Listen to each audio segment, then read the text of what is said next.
Welcome to a new episode of Ram Center. I hope you all had a great weekend. As always, it's your boy, Josh Swift. And I'm Shine Dancer. We have some really good stuff coming up this episode. We have Josh's This Day in Sports, and Samara, as always, with her Pro Sports segment. So let's kick this episode off with our track and field team, Josh. The men and women's track and field team had a monster weekend at PSAC Championships at Edinburgh University. Starting off with the Lady Rams, they did their thing with great performances.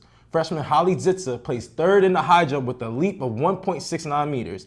Dara Lindsay placed fifth in the 400 meter with an excellent time of 58.54. And to top it all off, the women also placed third in the 4x4 meter relay with a monster time of 351.51. Now the fellas had to lay it all down as well as championships. We had some key performances from them, starting off with Colin Vanicola, who placed second in the heptathlon. It's a big race. Yeah, I know he was tired. Also, Deshaun Pickett got third place with a decent time of 6.99 in the 60-meter dash, and he placed fifth in the 200-meter dash as well. Lastly, Jim McDade placed third in the 800-meter dash with a time of 156.85. Solid season from my Golden Rams. Excellent performances this season as well, and we can't wait to see what you guys are going to do in the spring. Yes, absolutely. I cannot wait. Me too. Now, switching over to our gymnastics team. This past Tuesday, gymnast Majesta Valentine was named the Gymnast of the Week by the ECAC. Valentine won the all-around competition with a score of 39.075, which broke her own record. I don't really know how that works, but she just keeps breaking her own record. Keep doing what you're doing, Majesta. She's That's just all we her got own to say. competition. Amazing. She finished first in every event while helping the team break the beam record also. Now, just this past Friday at the Philadelphia Convention Center, the team achieved another school record at 193.475. Just 5 days after breaking their last record of 191.825. They just don't stop, They honestly. don't. This record placed Westchester third overall, with West Virginia winning and Penn State placing second. The team returns to action on Sunday, March 6th at Rutgers University beginning at 1 p.m. Good luck, ladies. I heard aside from Westchester and Rutgers, Townsend and Southern Connecticut State will also be in the building, so it'll definitely be a good one. Definitely will. A lot of competition. A lot. But Josh, we're going to go over to your This Day in Sports. Let's go. Welcome to our This Day in Sports segment. On This Day in Sports, baseball great Hank Aaron signed a contract with the Atlanta Braves worth $200,000 a year. We'd like to congratulate him on this accomplishment. Hey Rams, this is Micaiah. And I'm Samara Rosenfeld. And we're back at it again with the Pretender or Contender segment. This segment is about looking at professional teams and deciding whether or not they have what it takes to make the championship, or they're just here during the season so they won't get fined. Today we're going to talk about two NBA teams to see whether or not they are a contender or pretender. So let's get right on into it. All right, so starting off with the Chicago Bulls, they're currently sitting at 8th place in the Eastern Conference with a record of 30-28. Jimmy Butler has been having an amazing season, averaging 22.4 points per game, 4.3 assists per game, and 5.2 rebounds per game. But an injury to his knee came at a bad time for the Bulls, who have lost 5 in a row when he got hurt. He was forced to sit out of the All-Star game, so, he hasn't been in there for a few weeks now. Yeah. They're thinking maybe he'll be able to get back in a few weeks and hopefully be a key factor to this team. Hopefully. The Bulls have lost 7 of their last 10 games, most of them against teams in the East who are at the top.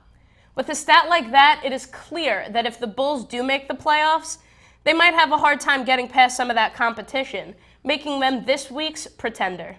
Well, moving on to the West, Oklahoma City Thunder have been tearing up the hardwood with a record of 41 wins and 18 losses.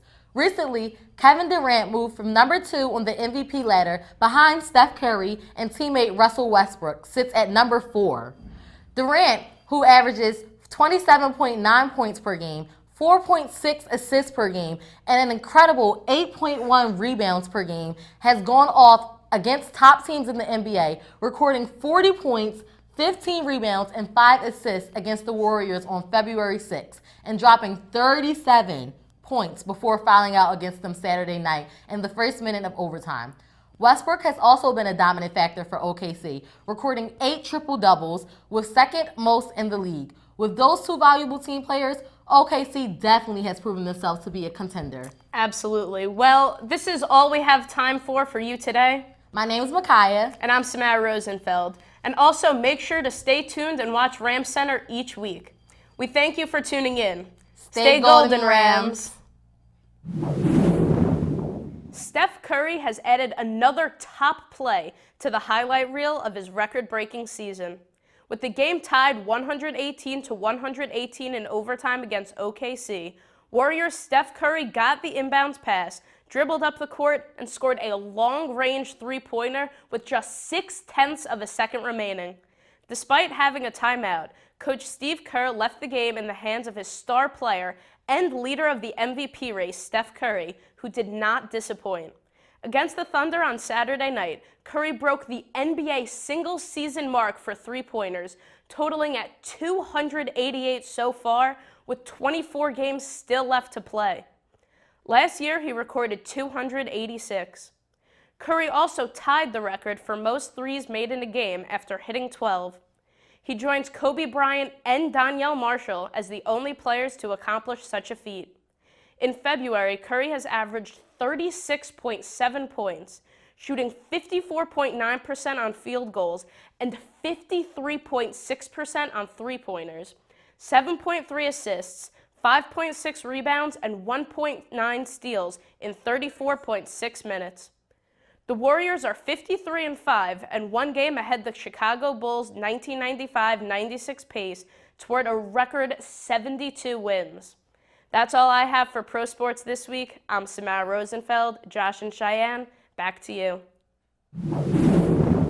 Well, that is all we have for this week's episode of Ram Center, but stay tuned for how you can become a host on Ram Center for an episode through the March Madness Challenge. But Josh, I call that they get to take your seat because I love my seat way What do too you much. mean? You just got here. You're really gonna pull it? Yeah, I got you. Like you new to this, I'm true to this. Anyway, I'm Josh Swift. Don't forget to follow us on Twitter and Instagram at WC Ram Center and check out our new website, WCRamCenter.com. And I'm Cheyenne Dancer. Have a great week, Golden Rams, and have a nice spring break. Hey.